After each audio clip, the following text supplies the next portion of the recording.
Good morning. I know I look a bit rough.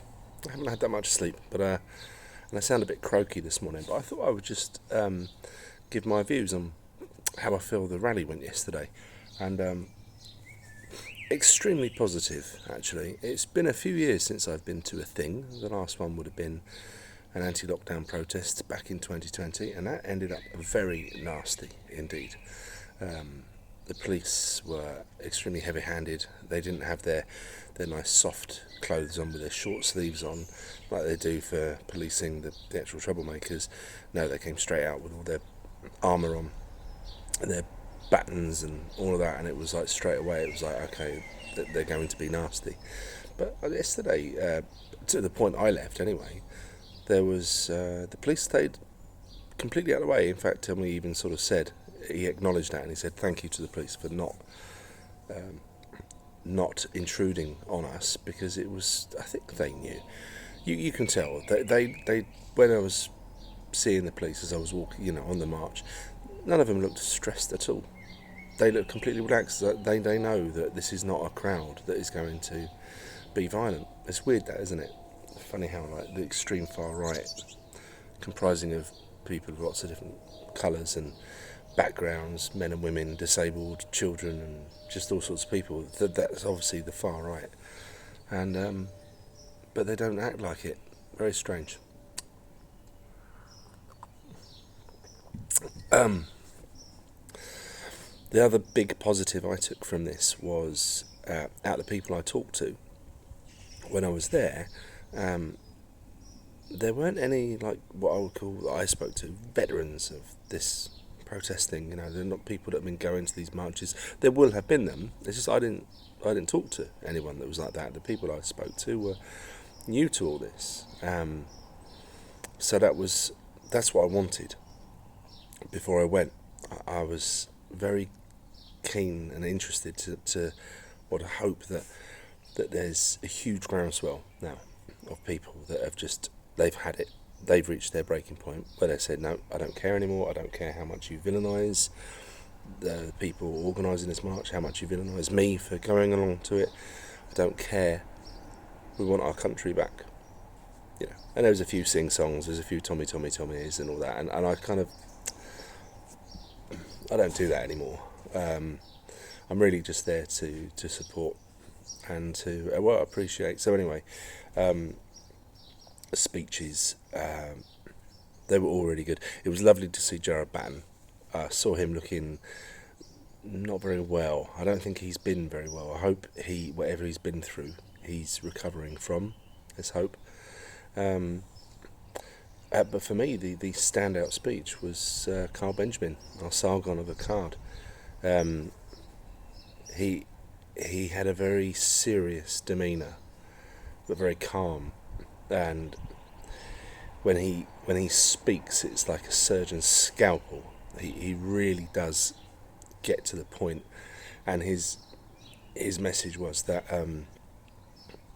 he spent years in Germany in a British military base, and they built a little colony in Germany where they spoke English. They had English signs. He said he never learnt to speak German the whole time he was there because they were English, and as far as they're concerned, they were living in a bit of England. Obviously, that colony had a boundary. The colonies that are being built in our country, well, they do have a boundary. It's where it meets the sea. So that means the entirety of Britain. And they're not going to stop.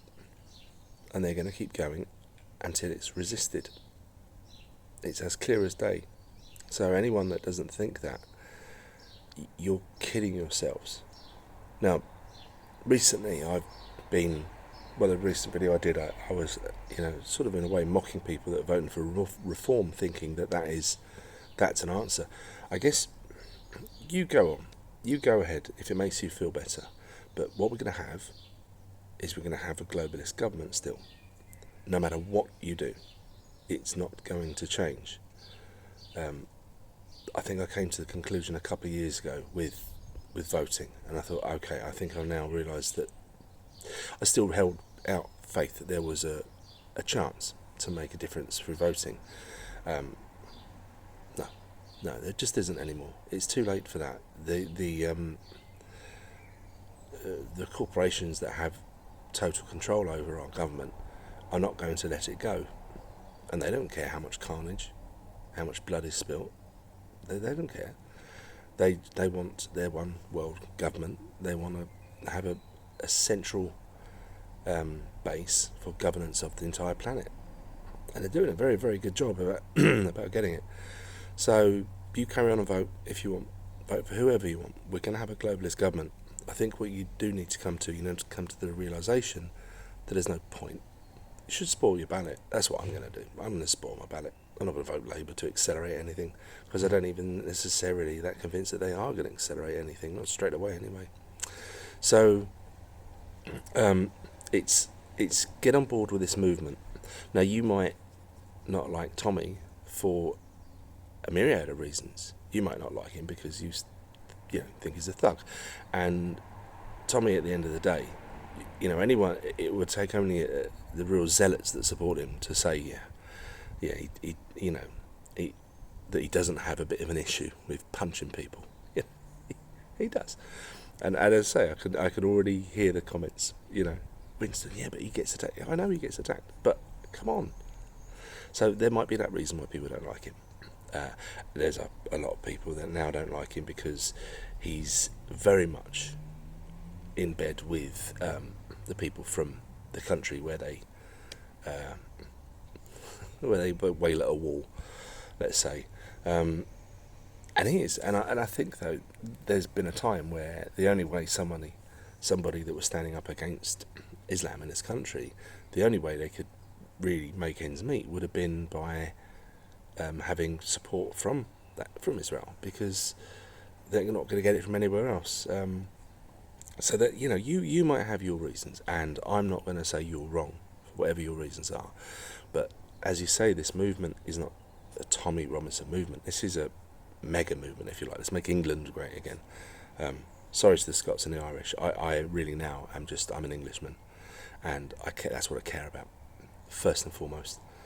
But there are a lot of people there for different reasons for wanting to salvage our country, and they realise they don't all agree on everything. It doesn't matter. It's, do you believe on these core principles that we should self-govern, that we should close our border, that we need to remove the Marxists from our institutions and the schools, the education, and the DEI, that we need to completely eliminate this trans movement that is destroying the lives of children. These are all the basics, and there'll be more that I've missed there.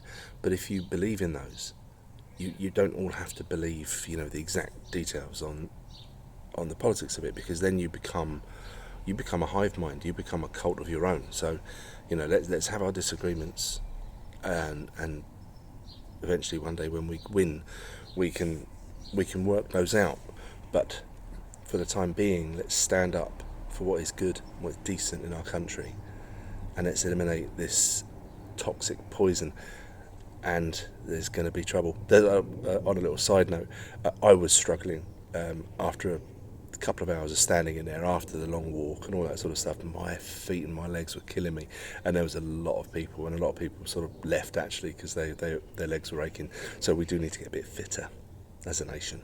We need to be able to stand up for a few hours if we're going to have to work out these battles. God knows what they're going to look like. Anyway, that's this one over, and I'll see you again soon. Bye bye.